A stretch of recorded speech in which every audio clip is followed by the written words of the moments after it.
So in these first two problems, we want to find the equation of a line. To find the equation of a line, we need to know two things, the slope, and we need to know a point. Because then we can just use point-slope form, and it will be all good. So the slope is found by subtracting the y values, so 5 minus negative 1, and subtracting the x values, 7 minus 5. So 5 minus 1 is 6, 7 minus 5 is 2. This has a slope of positive 3. So we can plug that into the point slope form, which says y minus the y value, so I'm going to use this point as my point, is equal to slope times x minus the x value. Okay, so this is good enough, especially for calculus.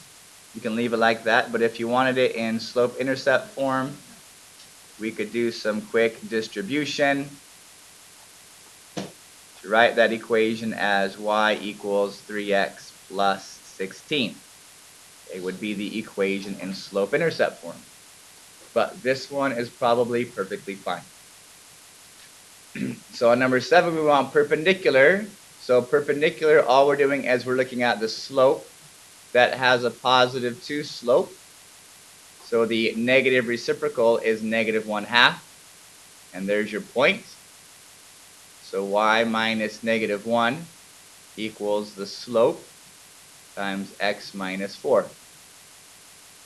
So once again, we can write this in standard, or rather point slope form if you want, or y-intercept form by simply solving this thing for y, negative 1/2 x plus 1, and we subtract the 1 from both sides. Okay, but once again, this is perfectly fine. You can stop right there, especially when you're going to get into calculus.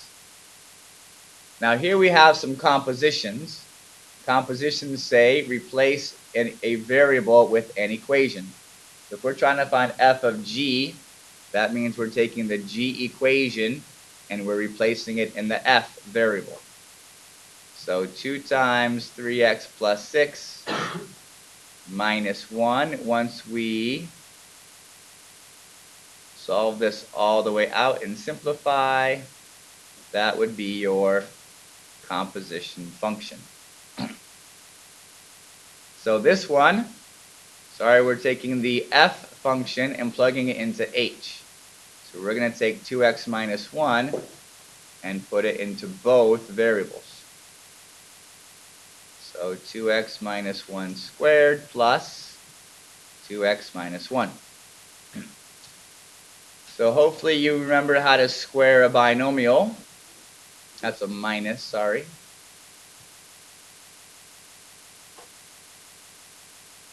(4x squared minus 4x plus 1). Oh, why is that a plus? Sorry, this is a minus here too, because that's a minus there.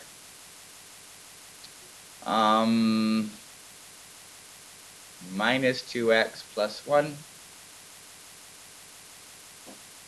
So a total of 4x squared minus 6x's plus 2 would be this composition's simplified answer. So here we're looking for g inverse, the inverse function from g. So what we want to do is switch your x and your y's, and once again solve this equation for y, and then change it to y inverse.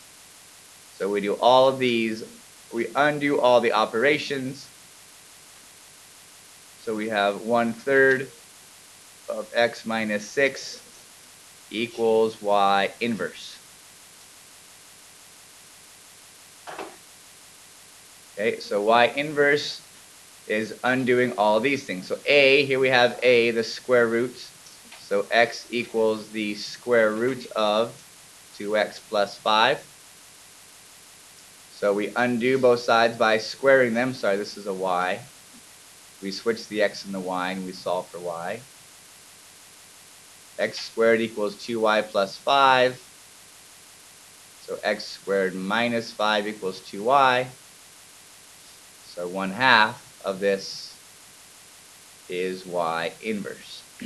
Now, of course, there's going to be a domain restriction on this one because there was a domain restriction here, right? We have to think about all the numbers bigger than that makes this thing positive.